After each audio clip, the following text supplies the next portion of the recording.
नमस्कार, आपण पाहताय कोकणचं नंबर 1 महा चॅनल कोकण साधलंय बातमीपत्रात आपलं स्वागत। सुरुवात करूया हेडलाईन्सना।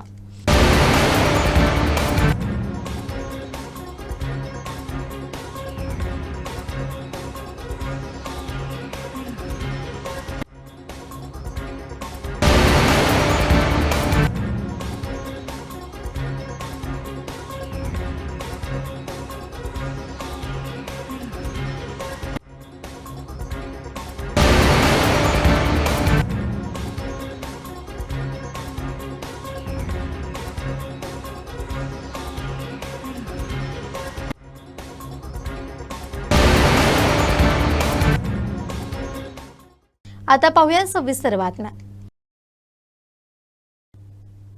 बांबू पीक लावा, उत्पन्न मिळवा असं शेतकऱ्यांना सांगितलं जातं, पण आता कोकणातील शेतकऱ्यांसमोर प्रश्न आहे तो बांबू जगवायचा तरी कसा। कारण पीक हातात येण्याआधीच वन्य प्राण्यांचा हल्ला होतो, कुठे वानरांचा फडशा तर कुठे हत्तींकडून बांबूंचं नुकसान होतं। सिंधुदुर्गातील सह्याद्रीच्या पट्ट्यातील गावांमध्ये बांबू लागवडीला चालना दिली जाते, मात्र बांबू शेती करणाऱ्या शेतकऱ्यांसमोर आता नवं संकट उभं राहिलंय। वन्य प्राण्यांमुळे होणाऱ्या बांबू पिकाच्या नुकसानीचा मुद्दा थेट विधानसभेत पोहोचलाय।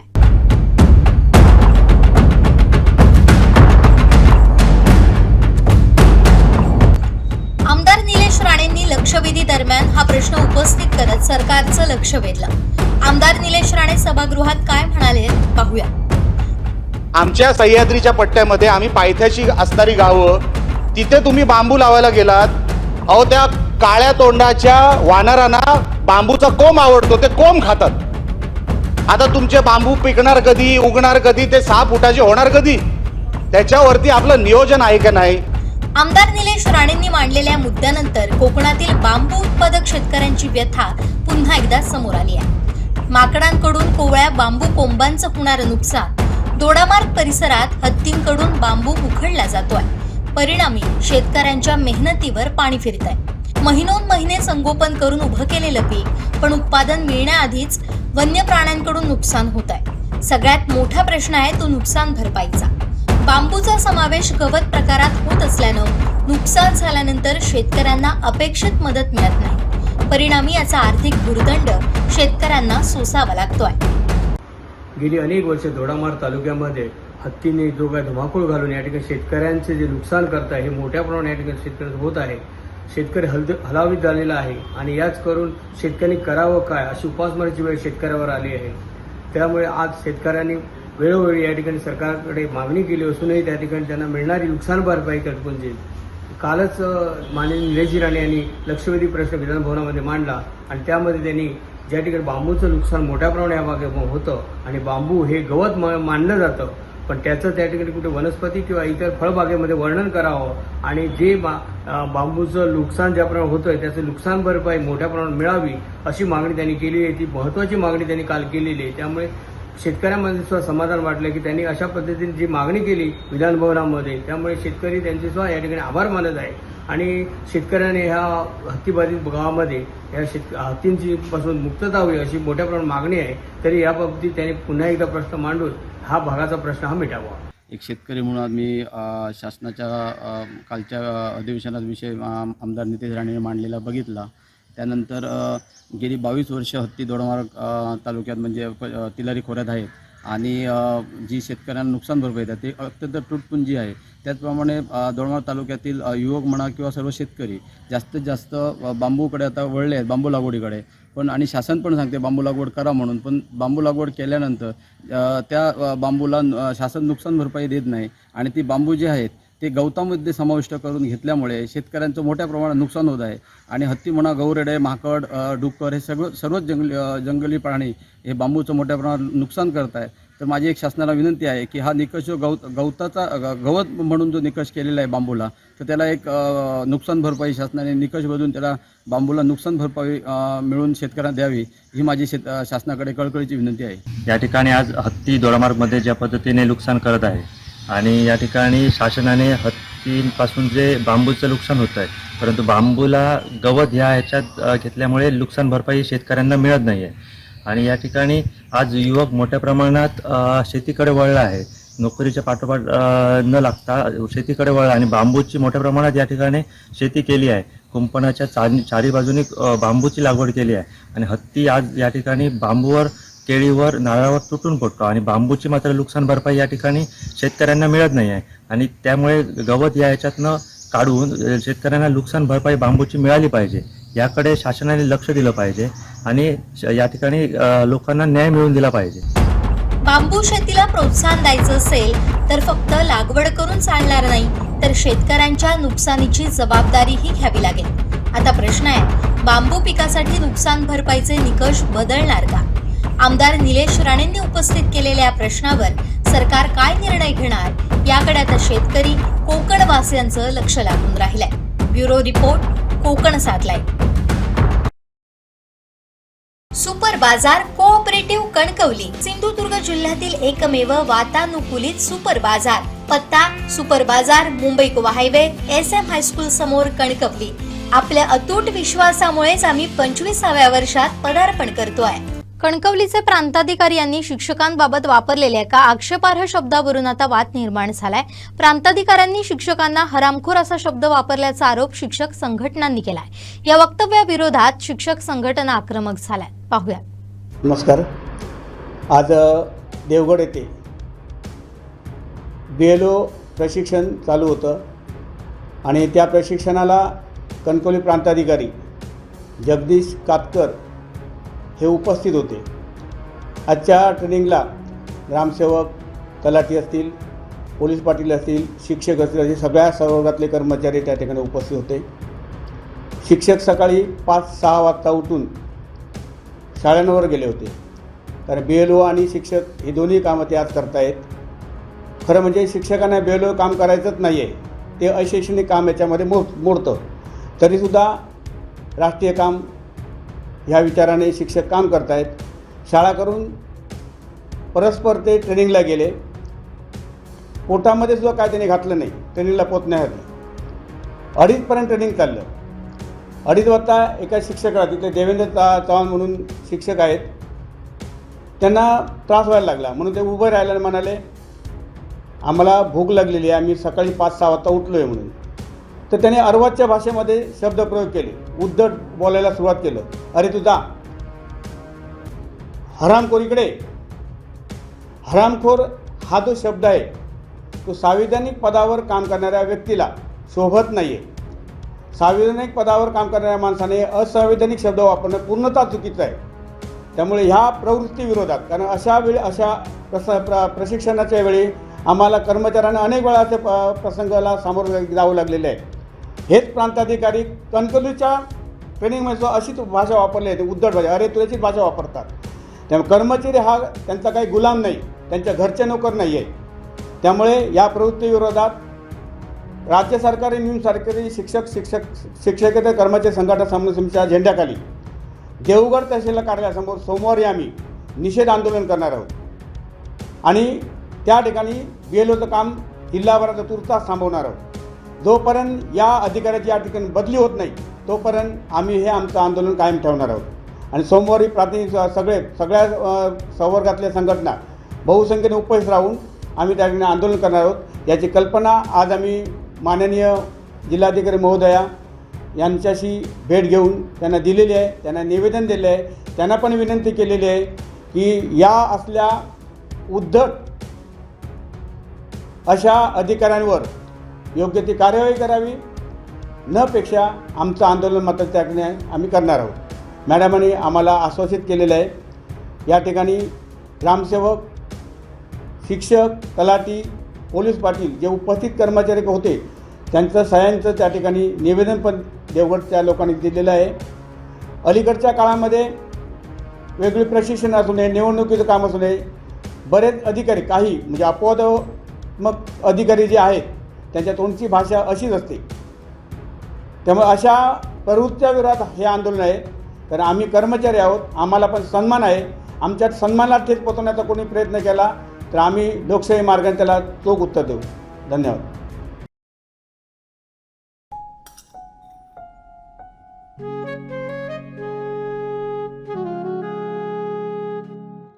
बाबा, आज येताना बासुंदी घेऊन या ना. अगं कालच आपण आईचा वाढदिवस होता म्हणून आणली होती ना. ऐकलं? हं. गोकुळची बासुंदी पुन्हा खावीशी वाटतेय. खरं सांगू, मलाही खावीशी वाटतीये. पुन्हा पुन्हा खावीशी वाटणारी गोकुळ बासुंदी. आरक्षण हे सामाजिक न्यायासाठी आहे, तो संविधानानं दिलेला हक्क आहे.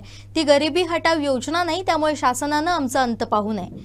आम्ही संयमानं वागतोय. इतिहास बदलण्याची ताकद भीमसेनेत आहे. सरकार मोठं नाही, संविधान मोठं आहे. आमचे घटनात्मक हक्क हिरावून घेण्याचा प्रयत्न करणारे सरकार आम्ही उलथवून लावू, असा इशारा देत अनुसूचित जाती सहवर्गातील जातींच्या उपवर्गीकरणाच्या प्रस्तावित निर्णयाविरोधात संविधानिक हितकारिणी महासंघ आणि सिंधुदुर्ग जिल्हा चर्मकार समाज उन्नती मंडळाच्या वतीनं गुरुवारी जिल्हाधिकारी कार्यालयासमोर धरणे आंदोलन करण्यात आलं.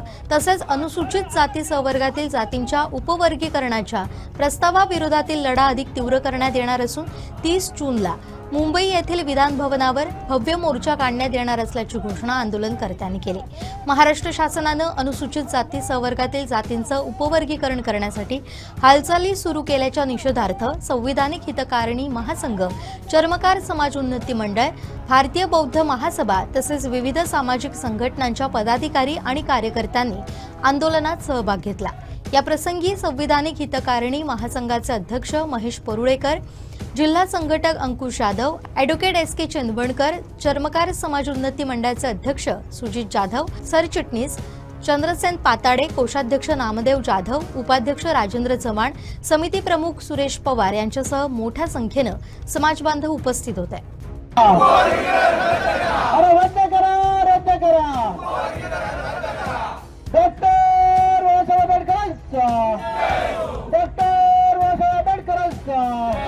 आरक्षण उपवर्गीकरण रद्द झालंच पाहिजे.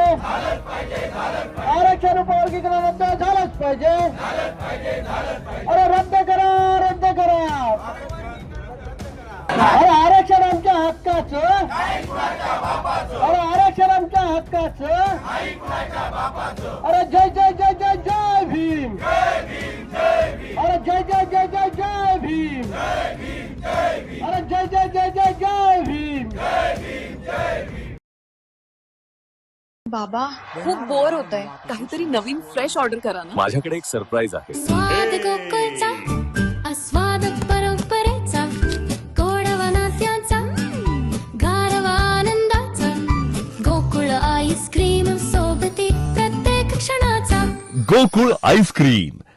कुडाळ तालुक्यातील शिंदे शिवसेनेचे सक्रिय कार्यकर्ते बाळकृष्ण उर्फ बाळा पावसकर यांनी अधिकृतपणे ठाकरे सेनेत जाहीर प्रवेश केला. माजी आमदार तथा शिवसेना जिल्हा प्रमुख वैभव नाईक यांच्या मुख्य उपस्थितीत कुडाळ इथं हा पक्ष प्रवेश पार पडला. 2 वर्षांपूर्वी बाळा पावसकर यांनी ठाकरे सेनेतून शिंदे गटामध्ये प्रवेश केला होता. मात्र आज त्यांनी पुन्हा आपल्या मूळ पक्षात परतण्याचा निर्णय घेतला. ठाकरे सेनेत प्रवेश करताच त्यांच्यावर मोठी जबाबदारी सोपवण्यात आली.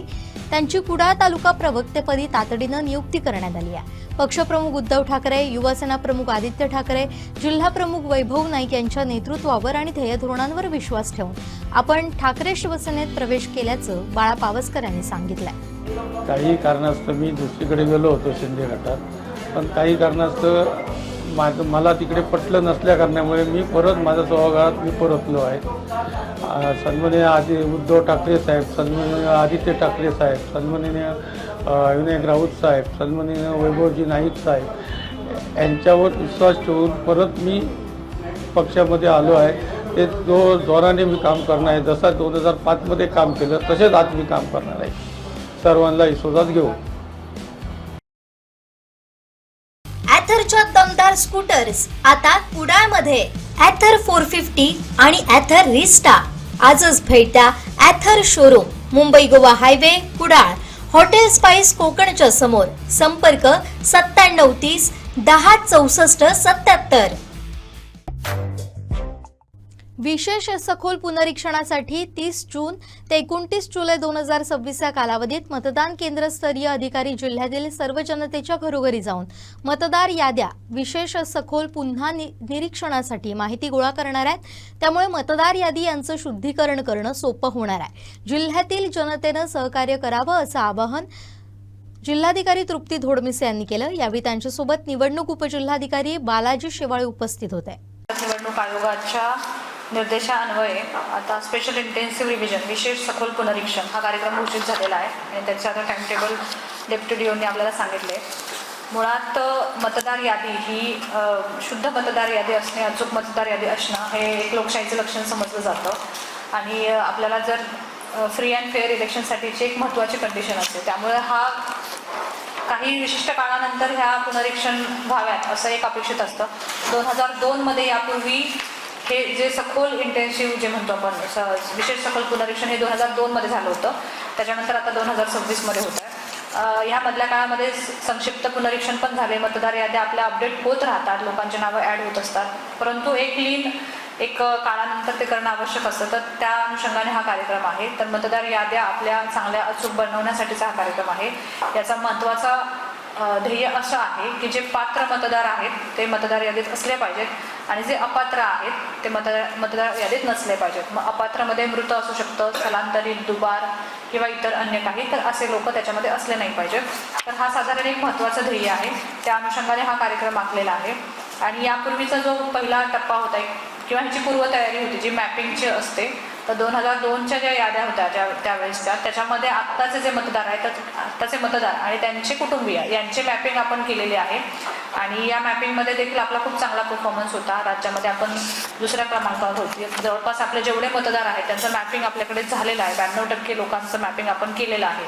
साधारण आपल्या जिल्ह्यातील मतदार संख्या ही 6,88,014 इतकी आहे. पुरुष मतदार संख्या 3,40,450, स्त्री मतदार संख्या 3,47,564 आहे. आणि आपल्याकडे BLOनी यापूर्वी भारत निवडणूक आयोगाच्या ॲपवरती ऑलरेडी मॅपिंग केलेलं आहे. 92.42% मतदारांचं मॅपिंग आपल्याकडे झालेलं आहे. याच्यानंतरचा जो कार्यक्रम आहे तर तो जो आता वाचून दाखवलेला महत्त्वाचा कार्यक्रम आहे, पुढच्या 3 महिने चालेल जवळपास. तर त्यामध्ये आमचे मतदार नोंदणी अधिकारी म्हणजे आपल्याकडे 3 विधानसभा मतदारसंघ आहेत, तर त्याचे 3 मतदार नोंदणी अधिकारी हे आपले उपविभागीय अधिकारी आहेत. त्यानंतर त्यांच्याबरोबर काम करणारे आहेत ते सहाय्यक मतदार नोंदणी अधिकारी. यामध्ये बहुतांशी तहसीलदार आणि गटविकास अधिकारी, तालुका कृषी अधिकारी हे सहाय्यक मतदार नोंदणी अधिकारी आणि अतिरिक्त सहाय्यक मतदार नोंदणी अधिकारी म्हणून काम करणार आहेत. जवळपास 40 नोंदणी अधिकारी आपल्याकडे काम करतील.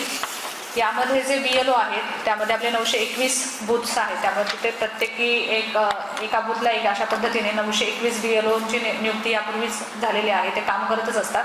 त्यांच्यावरती जवळपास 93 सुपरवायझर्स आहेत आणि यांचे देखील 2 दिवस म्हणजे काल आज आपण प्रशिक्षण दिलेली आहेत पुढच्या टप्प्यांसाठी. आणि याचमध्ये या प्रक्रियेमध्ये आपण राजकीय पक्षांना देखील सहभागी करून घेतो. त्यामुळे जे काही नोंदणीकृत मान्यताप्राप्त राजकीय पक्ष आहेत त्यांचे BLO बूथ लेवल एजंट्सचे त्यांनी नियुक्ती केलेली आहे. आतापर्यंत आम्हाला प्राप्त झालेल्या माहितीनुसार जवळपास विविध राजकीय पक्षांनी मिळून जवळपास 1300 बूथ लेवल एजंट्सची नेमणूक केलेली आहे जे BLOंना देखील सहकार्य करतील. तसेच BLO एकटे काम करण्यापेक्षा त्यांच्याबरोबर त्यांना सहाय्यक करण्यासाठी पथकामध्ये आम्ही BLO सहाय्यक म्हणून अंगणवाडी सेविका, पोलीस पाटील अशा लोकांची नेमणूक केलेली आहे. त्याच पद्धतीने जर स्थानिक कोणी व्हॉलंटियर्स मदत करत असेल तर त्यांना देखील आम्ही पथकामध्ये घेण्यासाठी सांगितलेलं आहे. राजकीय पक्षांची बैठक यापूर्वी देखील मतदारसंघनिहाय झालेल्या आहेत. आज तुमच्या मीटिंगपूर्वी देखील मी जिल्हा स्तरावरती बैठक घेऊन त्यांना याबाबत अवगत केलेलं आहे. यापूर्वी देखील BLA अपॉइंटमेंटसाठी देखील त्यांची आम्ही मीटिंग घेतली होती आणि त्यापूर्वी देखील त्यांना आम्ही अवगत केलेलं आहे या कार्यक्रमाबद्दल. आणि मदत कक्ष जे आहे जिल्हा स्तरावर देखील हेल्प डेस्क आहे आणि 3 मतदारसंघनिहाय देखील हेल्प डेस्क आम्ही दिलेले आहेत. यामध्ये सर्वात महत्त्वाचा टप्पा आहे की BLOंचं जे कामकाज होणार आहे पुढच्या महिन्याभरामध्ये, म्हणजे सगळ्यात महत्त्वाचा टप्पा जो आहे, आता प्रशिक्षण 29 जूनला झाल्यानंतर 30 जून ते 29 जुलै या काळामध्ये BLO हे घरोघरी भेटी देतील. त्यांच्याकडे इन्युमरेशनचे फॉर्म्स असतील, EF जे असतील, तर प्रत्येक मतदाराचा त्यांच्याकडे फॉर्म असणार आहे आणि ते घरोघरी जाऊन त्या मतदाराचा फॉर्म भरून घेणार आहेत पुन्हा एकदा. म्हणजे असं नाही की यादीत नाव असेल नसेल तर आमच्याकडे जो डेटाबेस जो मॅप झालेला आहे, अनमॅप झालेला आहे आणि ज्यांच्या नावामध्ये वगैरे चेंजेस आम्हाला दिसून येत आहेत, ॲनोमलीज आहेत, त्या सगळ्यांचेच फॉर्म्स आम्ही त्यांना देणार आहोत. आपल्याकडे जे काही 6,88,014 मतदार आहेत तेवढे आपल्याकडे EF प्रिंट करून आम्ही BLOंना देणार. BLO त्याच्या 2 प्रती घेऊन जाणार, त्या भरून घेणार मतदारांसमोर, मतदारांची त्याच्यावरती सही घेणार आणि एक प्रत मतदाराकडे राहील, एक आपल्याकडे BLOंकडे राहील. BLO ती ECI नेट या भारत इलेक्शन कमिशनच्या ॲपवरती ते अपलोड करतील. सो तेवढी ट्रान्सपरन्सी आपण ठेवणार आहोत. आणि या काळामध्ये त्याच्यानंतर जे काही आपल्याकडे डेटा EF सगळे जमा होतील त्या अनुषंगाने मतदारसंख्या, त्या अनुषंगाने पोलिंग स्टेशनचं रॅशनलायझेशन शक्य जिथे गरज पडेल तिथे, आपल्याकडे फारशी गरज पडणार नाही असं दिसते, फार कमी ठिकाणी त्या कदाचित चेंजेस होतील असा एक अंदाज आहे आमचा, ते करायचं आहे. ड्राफ्ट रोल पब्लिकेशन 5 ऑगस्ट 2026 हा सगळ्यात महत्त्वाचा टप्पा आहे पुढचा. जी काही EFs आमच्याकडे गोळा होतील त्या अनुषंगाने आम्ही ती मतदार यादी एक ड्राफ्ट रोल पब्लिश करणार 5 ऑगस्टला. आणि तो पब्लिश झाल्यानंतर जर कोणाचं नाव राहिलं असेल, चुकलं असेल किंवा दुबार झालं असेल किंवा वेगळ्या पार्टमध्ये गेले असं काही दिसलं तर त्या संबंधीचे दावे हरकती हे मतदारांनी घ्यायला आपण वेळ दिलेला आहे 5 ऑगस्ट ते 4 सप्टेंबर. या काळामध्ये त्यांनी तुमच्या काही हरकती असतील, सूचना असेल त्या मतदार नोंदणी अधिकारी, सहाय्यक मतदार नोंदणी अधिकारी यांच्याकडे दाखल करायचे. त्या अनुषंगाने सुनावण्या देखील होतील आणि त्या सुनावण्या घेऊन त्या दावे हरकती निकालात काढण्यासाठी 5 ऑगस्ट ते 3 ऑक्टोबर म्हणजे साधारण 2 महिने हे काम त्या काळामध्ये चालेल. आणि हे सगळं त्यांच्या दावे हरकती निकाली झाल्यानंतर मग अंतिम मतदार याद्या ह्या 7 ऑक्टोबर 2026 रोजी अंतिम मतदार याद्या प्रसिद्ध होतील, ज्याची अर्हता दिनांक 1 ऑक्टोबर 2026 अशी असेल. अशा पद्धतीचा हा कार्यक्रम आहे. या कार्यक्रमामध्ये आम्ही सर्व यंत्रणा बऱ्यापैकी आता SIR मध्ये इन्व्हॉल्व्ह होईल. सगळ्यात मोठं चॅलेंज आपल्याकडे जरी पावसाचं असेल, जुलै, ऑगस्ट, सप्टेंबर, ऑक्टोबर ज्या काळामध्ये हा कार्यक्रम चालणार त्याच काळामध्ये आपल्याकडे पर्जन्य पण असणार आहे. तर त्या अनुषंगाने आम्ही जसं नियोजन केलेलं आहे की जास्तीत जास्त पद्धतीने घरोघरी भेटी लवकरात लवकर कशा पद्धतीने नियोजन करता येईल, स्थानिक सहकार्य, राजकीय पक्षांचं सहकार्य कसं मिळवता येईल अशा पद्धतीचं नियोजन आम्ही तसेच मतदार नोंदणी अधिकारी यांनी पण केलेलं आहे. या पत्रकार परिषदेचा हेतू हाच होता की हा इंटेन्सिव्ह प्रोग्राम पुढच्या 2-3 महिने चालणार आपल्या जिल्ह्यामध्ये. तर स्थानिक नागरिकांनी सहकार्य करावं, आपली माहिती योग्य आहे नाही तो, कारण प्रिंटेड फॉर्म असणार आहे त्यानुसार त्यांनी आपली माहिती जी बरोबर पडताळणी करायची आहे तो फॉर्म भरून द्यायचा आहे, BLOना सहकार्य करायचं आहे. तर ह्याबद्दल तो एक मेसेज आमचा जनतेपर्यंत जावा यासाठी आम्ही आपल्याला आज बोलावलं होतं. तर हा साधारण एक कार्यक्रम आहे. तर याच्यासाठी आपलं देखील सहकार्य असावं अशी अपेक्षा व्यक्त करते. धन्यवाद. सुपर बाजार कोऑपरेटिव्ह कणकवली सिंधुदुर्ग जिल्ह्यातील एकमेव वातानुकूलित सुपर बाजार. पत्ता super Bazar, Mumbai Goa highway, SM high school समोर, कणकवली. आपल्या अतूट विश्वासामुळेच आम्ही 25व्या वर्षात पदार्पण करतोय. त्यामुळे श्रद्धेय अटल बिहारीजींचं नाव द्यायला पाहिजे का तो द्यायला पाहिजे, परंतु ते संजय गांधी उद्यानाचं काढून द्यायला पाहिजे. तर तुम्ही जसं मंत्री महोदयाने सांगितलं मान्य, पण भाई तुमच्या एका मताशी मी पूर्ण सहमत आहे की संजय गांधी राष्ट्रीय उद्यान एकच असावं का? वन खात्यामध्ये असलेल्या महाराष्ट्रातल्या इतर जमिनीमध्ये सुद्धा अशी उद्यानं निर्माण होऊ नयेत का? तर मी आपल्या माध्यमातून वनमंत्र्यांना माझी विनंती आहे की सिंधुदुर्ग जिल्हा हा दोडामार्ग तालुका आणि सिंधुदुर्ग जिल्हा इज ॲमेझॉन ऑफ इंडिया. तुम्ही गुगल करा, आता बसल्या बसल्या कोणी ChatGPTला विचारा की जर हिंदुस्थानातलं ॲमेझॉन कुठलं असेल तर ते तिलारी खोरं आहे जे दोडामार्गमध्ये हजारो एकर टायगर फॉरेस्ट डिक्लेअर्ड आहे. माझी आपल्या सभागृहाला आणि तुम्हाला तुमच्या माध्यमातून मंत्री महोदयांना विनंती आहे की सिंधुदुर्गामधल्या दोडामार्गामध्ये 2-3 हजार 4,000 एकर जागा देऊन त्या ठिकाणी आपल्याला श्रद्धेय अटल बिहारीजींचं नाव देता येईल का, अशा प्रकारचा त्या ठिकाणी निर्णय घ्यावा. सर मंत्री महोदय एकच सांगतो आणि थांबतो की जामनगरमधल्या ड्रॉट एरियामध्ये ज्या ठिकाणी काही उगवत नव्हतं त्या ठिकाणी ते अनंत अंबानी फॅमिलीने 2-3 हजार एकरवरती वनतारा उभा केला. आज 2,000 हत्ती तिकडे घेऊन जाऊन तिकडे त्याचं पालन पोषण केलं जातं, त्याचं मेडिकेशन केलं जातं.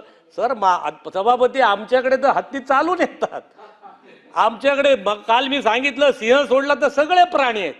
तर माझी तुम्हाला वनमंत्री म्हणून माझी महाराष्ट्र सरकारला विनंती आहे, हा सिंह इकडे बसलेत ते तिकडे, तर माझी तुम्हाला विनंती आहे की वनताराच्या धर्तीवरती 50% रिहॅबिलिटेशन प्राण्यांचं आणि 50% अशा प्रकारची सफारी, अशा प्रकारचं वन त्या ठिकाणी राष्ट्रीय उद्यान निर्माण करावं. आता गोव्याच्या आमच्याकडे सर सभापती महोदय मोपा एअरपोर्ट आलेलं, प्रचंड प्रमाणामध्ये पर्यटक वाढलेले आणि याचा फायदा जर महाराष्ट्र व्हायला असेल तर मला वाटते सगळ्या सभागृहाची विनंती म्हणून, बरोबर आहे जगताप साहेब, एक अशा प्रकारचं राष्ट्रीय उद्यान सिंधुदुर्गामधल्या त्या दोडामार्ग सावंतवाडी भागामध्ये फॉरेस्टच्या वन खात्यात राहील, कुठेही आमच्या राष्ट्रीय या सगळी धरोहर असलेल्यांचा अपमान होणार नाही, अशी माझी विनंती वनमंत्र्यांना सभापती साहेब तुमच्या माध्यमातून आहे.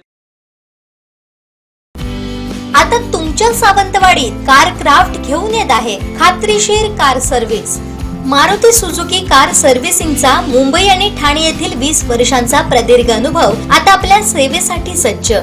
पत्ता car craft services private limited, plot number 21, जुना मुंबई गोवा महामार्ग, चितारी हॉस्पिटल जवळ, कोलगाव भोम, सावंतवाडी.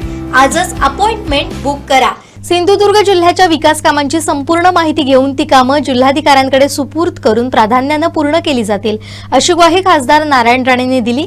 कुडाळ येथील महायुती कार्यालयाला खासदार नारायण राणे, नीलम राणे यांनी सदिच्छा भेट दिली. यावेळी ते बोलत होते. या भेटीदरम्यान त्यांनी महायुतीच्या पदाधिकारी कार्यकर्त्यांशी संवाद साधत विविध विषयांवर चर्चा केली. यावेळी कार्यालयात कुडाळ तालुक्यातील महायुतीचे सर्व प्रमुख पदाधिकारी आणि कार्यकर्ते मोठ्या संख्येनं उपस्थित होते. कचऱ्याचा प्रोजेक्ट चालू झालेला आहे. व्यवस्थापन काही मशिनरी आपल्याला लागणार आहे. त्याच्यासाठी सांगितले, त्याच्यासाठी मशिनरीसाठी फंड आणि आपले काही मंजूर झालेले आहेत. पण ते शासनाकडे फंड आपल्याकडे हे झाला नाही, वर्ग झालेला नाही. फंड मंजूर झाले पण आपल्या नगरमध्ये वर्ग झालेला नाही. काम मंजूर झाले, काम मंजूर करून फंड मंजूर झालेलं आहे.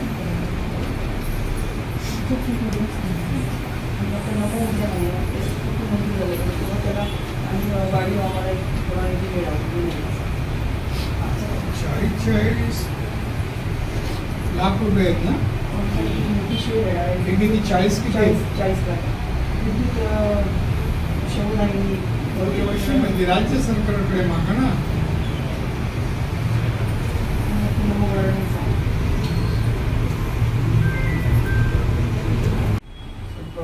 सिंधुदुर्ग जिल्ह्यामध्ये आणि महाराष्ट्रामध्ये प्रधानमंत्री ग्रामसडक योजनेचे साहेब आपल्याला या ठिकाणी रस्ते दिले जातात. प्रत्येक विधानसभा मतदारसंघामध्ये 25 किलोमीटर लांबीचे साहेब रस्ते दिले जातात. आज सुद्धा तिन्ही आमदारांना 25-75 किलोमीटर लांबीचे रस्ते दिले गेले. पण साहेब असा विषय झाला आहे की गेले 10 वर्षापूर्वी जे रस्ते प्रधानमंत्री ग्रामसडक योजनेतून आपल्या माध्यमातून या सिंधुदुर्ग जिल्ह्यामध्ये झालेले रस्ते आहेत, ते रस्ते आज प्रधानमंत्री ग्रामसडक योजनेच्या कार्यालयातच राहिलेले आहेत. म्हणजे कार्यान्वित यंत्रणेकडे ते राहिलेले आहेत. जिल्हा परिषदकडे वर्ग झालेले नाही. जिल्हा परिषदकडे वर्ग न जाण्याचं कारण आहे की 500 किलोमीटर लांबीचे साहेब सगळे हे रस्ते आहेत सिंधुदुर्ग जिल्ह्यामध्ये, आणि ते वर्ग करून घेतल्यास त्यांना अजिबात या ठिकाणी निधी उपलब्धतेची कमतरता आहे. त्यामुळे आपली साहेब विनंती आहे की निदान त्या 500 किलोमीटरचे रस्ते आहेत ते आज खराब झालेले अनेक रस्ते आहेत, आणि एक एक रस्ता 100 किलोमीटर लांबीचे आहे आपल्याकडे. आज मी ड्राफ्ट काढून सुद्धा आमदार साहेब निलेशजी राणे साहेबांना आज विधानसभेमध्ये ड्राफ्ट काढून सुद्धा दिलेला आहे. जवळजवळ काही रस्ते चांगल्या सुस्थितीत आहेत आणि काही रस्ते खराब झालेल्या अवस्थेत. खराब झालेल्या रस्त्यांची लांबी साहेब सिंधुदुर्ग जिल्ह्यामध्ये 304 किलोमीटरची आहे. त्यामुळे आपल्याला विनंती आहे की आपण या रस्त्यांसाठी निदान डागडुजीसाठी तरी केंद्र सरकारच्या माध्यमातून साहेब या सिंधुदुर्ग जिल्ह्यामध्ये निधी मिळाला. मंत्री असताना नारोल महालक्ष्मी मंदिर ते रांगणागड असा एक रोपवेचा आपण मंजूर केला होता, पण काही विषयामुळे तो शिल्लक राहून गेला. साहेब आपल्या केंद्र सरकारची पर्वतमाला ही योजना आहे आणि केंद्र सरकारच्या माध्यमातून पर्वतमाला योजनेअंतर्गत अनेक गड किल्ल्यांवर आणि गडांच्या त्या ठिकाणी असलेली जी मंदिरं आहेत त्या मंदिरामध्ये अनेक प्रकारचे कोट्यावधीचे रोपवे त्या ठिकाणी गेलेले आहेत. आणि रायगडचा रोपवे जर महाराजांच्या राजधानीवरचा रोपवे जर सोडला तर रत्नागिरी, सिंधुदुर्ग आणि गोवा राज्यामध्ये कुठेही या ठिकाणी रोपवे नाही.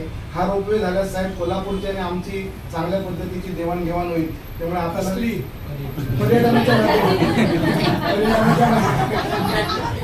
पर्यटनाच्या माध्यमातून चांगली देवाणघेवाण होईल. त्यामुळे आपल्याला विनंती आहे की साहेब हा पर्वतमाला योजनेअंतर्गत केंद्र सरकारच्या माध्यमातून रोपवे व्हावा ही विनंती आहे. हिंदू भगिनी आणि मित्र, आज दौरा सहज तीर्थ दौरा म्हणून आपल्या कुडाळला कार्यकर्त्यांना मी भेटायला आलेलो आहे. आणि त्यानिमित्ताने काही कामं विविध योजना अंतर्गत समाविष्ट करायची असल्यास आज ती घ्यावी आणि परत कलेक्टरकडे पाठवावी यासाठी आजची आपल्या सर्वांची ही भेट आहे. बरेच दिवस भेटलो नाही, 1-3 महिने जवळपास मी आलोही नव्हतो. आता आल्यानंतर आज असं वाटलं की आज सगळ्यांची भेट घ्यावी या अनुषंगाने मी आलेलो आहे. आता ही जी कामं आहेत ती मी उद्या कलेक्टर साहेबांकडे देईन आणि ती मंजुरी केली जाते. विकासाच्या बाबतीत आपला जिल्हा पुढे मागे पडणार नाही. पालकमंत्री असो की आपले आमदार असो हे सातत्याने कामाचा पाठपुरावा करतायत आणि ते कुठल्याही कामामध्ये कमी पडणार नाही याची मी तुम्हाला खात्री देईन. विधानसभेचं निधीचं काम असो किंवा पालकमंत्री नात्याने निधीच फंडाच्या निमित्ताने काम असो, अतिशय चांगलं काम चाललेलं आहे आणि त्यासाठी फक्त तुम्ही सर्वांनी आशीर्वाद द्यावेत एवढीच मी तुम्हाला विनंती करतो. बराच वेळ झाला आहे, मी सकाळपासून फिरतोय आणि म्हणून इथे थांबावं असं वाटतं. श्री विनायक सुझुकी सिंधुदुर्गचे अधिकृत विक्रेते Shri Vinayak wheels private limited या उन्हाळ्यात सुझुकी सोबत लॉंग ड्राईव्हचा आनंद घ्या आणि मिळवा खात्रीशीर आकर्षक भेटवस्तू. पत्ता प्लॉट नंबर 92 MIDC तालुका कुडाळ जिल्हा सिंधुदुर्ग. संपर्क 94 23 98 97 81, 94 23 98 97 83 आणि 86 05 58 63 76. छत्रपती शिवाजी महाराजांच्या गौरवशाली इतिहासाची प्रचिती आता पुन्हा एकदा कुडाळवासियांना येणार आहे. 352 वर्षांपूर्वी रायगडावर झालेल्या शिवराज्याभिषेक सोहळा जशाच्या तसा हुबेहूब कुडाळमध्ये उभा केला जाणार आहे. निमित्त आहे इतिहास संकलन समिती कोकण प्रांत आणि शिवप्रेमी सिंधुदुर्ग यांच्या संयुक्त विद्यमाने आयोजित भव्य सोहळ्याचं. येत्या 27 जूनला सायंकाळी 5:30 वाजता कुडाळ येथील मराठा समाज हॉलमध्ये हा भव्य दिव्य सोहळा रंगणार आहे. या काळातील प्रमुख सरदार आणि उमरावांच्या उपस्थितीचं हुबेहूब सादरीकरण इथं पाहायला मिळणार आहे. या सोहळ्याचं उद्घाटन सुप्रसिद्ध इतिहास तज्ज्ञ डॉक्टर अरविंद जामखेडकर यांच्या हस्ते होईल, तर इतिहास अभ्यासक रविराज पराडकर या ऐतिहासिक गाथेची रंजक माहिती देतील.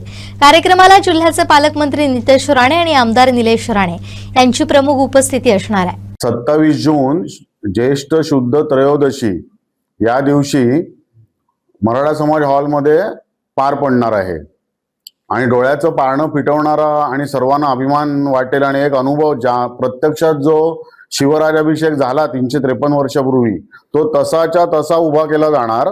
त्यावेळेला जे सरदार उमराव जे कोणी प्रमुख व्यक्ती त्यावेळेला त्या कार्यक्रमाला हजर होत्या त्या सगळ्यांची उपस्थिती दाखवली जाऊन तशी पात्र तिथे आणून त्यांच्या मार्फत शिवाजी महाराजांना प्रत्यक्ष सगळे विधी वगैरेंच्या त्यावेळेला जसे विधी झाले त्या विधींचे संस्कार होऊन हा शिवराजाभिषेक कार्यक्रम 27 जूनला आपल्या कुडाळमध्ये होतोय मराठा समाज हॉल येथे. वेळ आहे संध्याकाळी 5:30 वाजता आणि आपल्या या कार्यक्रमाला आपल्याला प्रमुख पाहुणे म्हणून लाभले आहेत आपल्या जिल्ह्याचे पालकमंत्री श्री नितेशजी राणे साहेब आणि आपले स्थानिक आमदार श्री निलेशजी राणे साहेब. त्याचप्रमाणे कार्यक्रमाचे कार्यक्रमाध्यक्ष असणार हेमंत मुजुमदार आणि उद्घाटक आहेत डॉक्टर अरविंद जामखेडकर आणि इतिहास संकलन समितीचे डॉक्टर रविराज पराडकर. हे स्वतः इतिहासाचे गाढे अभ्यासक आणि इतिहास संशोधक आहेत. त्यांचं सादरीकरण असणार म्हणजे त्यांची कॉमेंट्री असणार. जे कोणी सरदार वगैरे किंवा ज्यांची उपस्थिती या शिवराजाभिषेकाला असणार त्यांची संपूर्ण माहिती म्हणजे इतिहासातलं त्यांचं स्थान काय आहे, त्यांनी काय कार्य केलंय वगैरे वगैरे याची सगळी माहिती ते इत्यंभूत देऊन हा आपल्या डोळ्यासमोर प्रत्यक्ष शिवराजाभिषेक कार्यक्रम सादर करणार आहेत. आणि आपल्याला एक 350 वर्षापूर्वीच्या त्या प्रत्यक्ष घटनेचे एक प्रकारे अनुभव आपल्याला देण्याचा त्यांचा जास्तीत जास्त प्रयत्न असणार. या अगोदर सुद्धा त्यांचे असे कार्यक्रम झालेत, हा पहिला नाहीये पण आपल्या कुडाळमध्ये हा पहिला आहे. तर आपण भाग्यवान आहोत की आपल्याला या तिथीनुसार शिवराजाभिषेकाची जी तारीख आहे ज्येष्ठ शुद्ध त्रयोदशी आणि 27 जून रोजी ती येते. त्या दिवशी हा कार्यक्रम आपल्या डोळ्यासमोर प्रत्यक्ष पार पडणार आहे. तर आपण जास्तीत जास्त सिंधुदुर्ग वासियांनी या कार्यक्रमाला हजेरी लावून या कार्यक्रमाचा अनुभव घ्यावा आणि शिवाजी महाराजांविषयीचा आपला जो अभिमान किंवा आपला जो आदर आहे तो अजून नक्कीच अनेक पटीने वाढेल हा कार्यक्रम बघितल्यानंतर, याबद्दल आम्हाला खात्री आहे. नमस्कार. आत्ताच सन्माननीय पंडित सरांनी आपल्याला होणारा जो सोहळा आहे, आपल्याला शिवराज्याभिषेक सोहळा, त्याबद्दल सविस्तर माहिती दिली. पण याच्या मागची पार्श्वभूमी खूप मनाला सुखावून देणारी आहे. कारण एखादी कुठला तरी संस्था किंवा काही प्रत्येकाने जबाबदारी घेऊन जी काय काम याच्यामध्ये केलंय ते प्रत्यक्ष खरं म्हणजे आपल्याला अनुभवता येणार आहे. कोणीही याच्यात अध्यक्ष उपाध्यक्ष किंवा काही नसताना आपण प्रत्येकाने मी मावळा म्हणून शिवाजी महाराजांच्या प्रती आपली जी काही श्रद्धा आहे त्या श्रद्धेसही तिथे काम करत आहेत सगळी लोक. अगदी सढळ हाताने सगळेजण आर्थिक सहकार्य पण आपल्याला करत आहेत आणि ह्या सगळ्याला आपल्याला सगळ्यांना प्रत्येकालाच याचा अभिमान वाटेल असा हा कार्यक्रम भव्य दिव्य जिल्ह्यात सिंधुदुर्ग जिल्ह्यामध्ये पहिल्यांदा हा कार्यक्रम होत आहे. तर आपल्या माध्यमातून तमाम सिंधुदुर्ग वासियांना आणि विशेष करून आपल्या मुलाबाळांना हे आपल्याला जर दाखवता आलं, आम्ही प्रयत्न करणारच आहोत की हा कार्यक्रम लाईव्ह दाखवला जाईल आणि लाईव्ह दाखवल्यामुळे पण त्याचा जो चांगला इफेक्ट होईल तो पण आपल्याला इथे अनुभवता येणार आहे. कारण 353 वर्ष प्रत्यक्षात मागे जाऊन तिथे आपल्याला अनुभूती देणारा असा सन्माननीय पराडकर सरांनी आम्हाला सांगितले आहे कार्यक्रम. त्याचप्रमाणे जे नियोजनही आहे तेही आम्ही तसंच केलेलं आहे. आणि याच्यात महत्वाची गोष्ट म्हणजे स्वतः फक्त या कार्यक्रमातले रविराज पराडकर सर आहेत ते बाहेरून असतील आणि इथे त्याच्यामध्ये सहभागी असणारा छत्रपती शिवाजी महाराजांपासून ते मावळ्यापर्यंतचा प्रत्येक कलाकार आहे तो आपल्या सिंधुदुर्गामधला आहे. ही आपल्या सगळ्यांसाठी अभिमानाची बाब आहे. आणि मला स्वतःला म्हणजे आमच्या डोळ्यासमोर तरी आज तिथे रायगड किल्ला दिसतो आहे, ते आम्ही जे ठरवलं आहे तसं, आणि आपलेच स्थानिक सर्वजण त्याच्यात मेहनत घेऊन ते तिथे सेट उभारण्याचा आम्ही प्रयत्न करतो. याच्यात शिवम असेल, आमचे गजानन कांदळकर असेल की बाकी सगळेच आहेत, प्रत्येक जण त्याला तिथे हा सोहळा भूतपूर्व करण्याच्या दृष्टीने प्रयत्न करत आहोत. तर तुमच्या माध्यमातूनही विनंती करते सिंधुदुर्ग वासियांना की आपण जास्तीत जास्त लोकांनी तिथे यावं आणि लाईव्ह सुद्धा आम्ही लिंक लवकरच देऊ आणि त्या लाईव्ह लिंकचा पण आपण तिथे बघून या सोहळ्याचा आनंद घ्यावा. कारण आपल्या प्रत्येकाला कोणीही असेल त्याला शिवाजी महाराज म्हटलं की जो ऊर भरून येतो आणि त्या कार्यक्रमामध्ये सहभागी झाल्यानं आम्ही म्हणतो की आम्ही पुण्यवान असू की अशा सोहळ्याला आपल्याला उपस्थित राहता येतं आणि त्याचा एक भाग बनता येत आहे. तरी मी पुन्हा एकदा तुम्हा सर्वांना आणि कुडाळवासियांना सिंधुदुर्गवासियांना आवाहन करते की या सोहळ्याला शनिवार दिनांक 27 रोजी संध्याकाळी 5:30 वाजता, कार्यक्रमाची वेळ परफेक्ट आहे कारण तो मुहूर्त आहे, त्याच्यामुळे संध्याकाळी 5:30 वाजता हा कार्यक्रम सुरू होईल आणि बरोबर 8:30 पर्यंत संपेल. याच्यामध्ये सर्व ह्या शिवराज्याभिषेक सोहळ्याची पार्श्वभूमी आपल्याला सन्मान्य राज पराडकर सर यांच्या ओघवत्या वाणीतून अनुभवता येणार आहे आणि तो त्या काळात जे आपण जाणार आहोत ती एक अनुभूती खूप छान असेल. तर पुन्हा एकदा सगळ्यांना आवाहन करते आणि आपण जास्तीत जास्त लोकांनी इथे उपस्थित राहून या सोहळ्याचा आनंद घ्यावा आणि आपला जो जाज्वल्य अभिमान छत्रपतींच्या प्रती आहे तो इथे समर्पित करण्यासाठी सगळ्यांनी उपस्थित राहावं. शनिवार दिनांक 27 रोजी ज्यांनी रायगडावर पहिल्यांदा तिथीनुसार शिवराज्याभिषेक सोहळ्याची सुरुवात केली ते सन्माननीय रविराज पराडकर सर, जे इतिहास संकलन समिती कोकण प्रांताचे उपाध्यक्ष आहेत, ते स्वतः इथे उपस्थित राहून आपल्याला सगळ्यांना ती गाथा प्रत्यक्ष सादरीकरणातून ऐकवणार आहेत. आणि यासाठी आपण सगळ्यांनी शनिवार दिनांक 27 रोजी संध्याकाळी 5:30 वाजता मराठा समाज हॉल कुडाळ येथे उपस्थित राहावं हे आग्रहाचं निमंत्रण. शेअर मार्केटमध्ये दरमहा 4 ते 5% अवास्तव परताव्याचा आमिष दाखवून तब्बल 1358हून अधिक गुंतवणूकदारांची 184 कोटी 57 लाख रुपयांची फसवणूक केल्याप्रकरणी ठाणे आर्थिक गुन्हे शाखेनं तपासाची व्याप्ती वाढवली आहे. मुख्य आरोपी प्रीती सचिन राणेचा जामीन अर्ज फेटाळण्याची मागणी न्यायालयात करण्यात आली असून तिचा भाचा आणि फंड मॅनेजर सागर कारेवडेकर यालाही अटक करण्यात आली आहे. यात सागर कारेवडेकरशी कनेक्शन असणाऱ्या सावंतवाडीतील काही जण पोलिसांच्या रडारवर असल्याचंही समोर आलंय.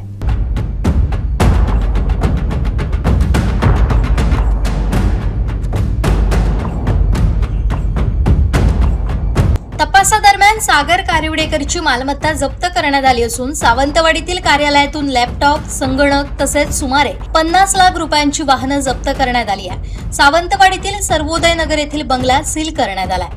माझगाव परिसरातील फ्लॅट आणि जमिनींची माहितीही समोर आली आहे. तपासात प्रीती राणे आणि फरार आरोपी सचिन राणे यांचा सावंतवाडीतील शिरोडा नाका येथील फ्लॅट असल्याचंही निष्पन्न झालंय. फॉरेन्सिक ऑडिटच्या प्राथमिक अहवालानुसार अटक आरोपी सागर कारिवडेकरच्या खात्यातून 2021 ते 2025 दरम्यान तब्बल 249 कोटी 53 लाख रुपयांचे संशयास्पद व्यवहार झाल्याचं उघड झालं. पोलिसांनी आतापर्यंत 87 बँक खाती, 24 डीमॅट खाती आणि 73 लाख रुपयांहून अधिकच्या विमा पॉलिसी गोठवल्या.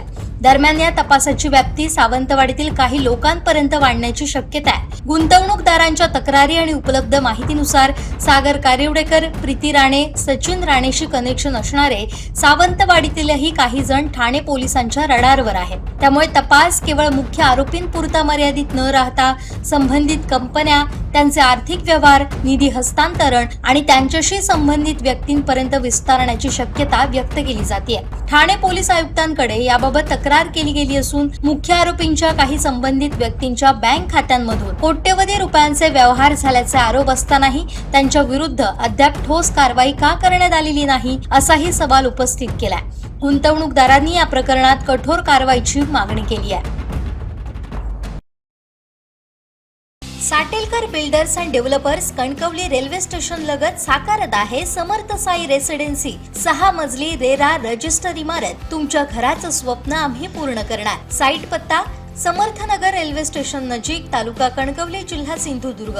कणकवलीतील सिलिका वाळू उत्खननाबाबत माजी आमदार परशुराम उपरकर यांनी आरोप केलेत. पाहुयात ते नेमकं काय म्हणाले. कणकवली तालुक्यातला कासारडे असून दे, वाघेरी असून दे, लोरे असून दे किंवा पियाळी असून दे, या ठिकाणच्या जे जमिनी ज्या आहेत त्या कासारडे सिलिका वाळूसाठी काढल्या जात आहेत आणि त्या ठिकाणी पण पालकमंत्र्यांच्या मता सांगत होतो, पालकमंत्री पूर्णतः दुर्लक्ष करत आहेत. याचाच अर्थ त्या ठिकाणी असलेल्या जिल्ह्याचं सौंदर्य नष्ट करायचं, जिल्हा परप्रांतीयांच्या घशात घालायचा आणि म्हणूनच त्यावेळी डी डी देसाईंनी राणेंचे पाळण्यातले पाय जे त्यावेळी ओळखले होते म्हणून ती जाहिरात दिली होती. आता आमच्या लक्षात येऊ लागलेलं आहे आणि राणे कुटुंबीय ह्या सर्व प्रकल्पांना पाठिंबा देऊन हे प्रकल्प जिल्ह्यावरती लादू इच्छित आहेत. एका बाजूने हे प्रकल्प आणायचे जे प्रदूषणकारी आणि दुसऱ्या बाजूने पर्यटन म्हणून जाहीर करायचं, हे जिल्हावासियांना पटणारं नाही आहे आणि जिल्हावासियांना आता या ठिकाणी उपरे करण्याचं काम खऱ्या अर्थाने राणे कुटुंबीय करण्याचा प्रयत्न करत आहेत. त्यामुळे जिल्हावासियांनी ज्या ज्या ठिकाणी आता औष्णिक प्रकल्प असू दे किंवा दापोल्याचा प्रकल्प असू दे, या ठिकाणी जिथे जे प्रकल्पाला विरोध नागरिक करतील त्या ठिकाणी आमचा पाठिंबा असेल. देवगड तालुक्यातल्या आंबा बागायतदारांना नुकसान भरपाई मिळाली नाही, पण जे आंबा बागायतदार त्या ठिकाणी पोट भरतायत, मच्छीमार पोट भरतायत, त्यांचं पोट भरण्याचं जे असं उदरनिर्वाह साधन नष्ट करण्याचं काम हे जिल्हा शासन आणि शासनाचे पालकमंत्री या ठिकाणी करत असल्यामुळे त्याला मात्र शिवसेना ही विरोध करत राहणार, शिवसेनेचा विरोध राहणार आणि त्या सर्व जनतेच्या पाठीमागे शिवसेना खंबीरपणे उभी राहणार. शेवटी ठळक घडामोडी पुन्हा एकदा.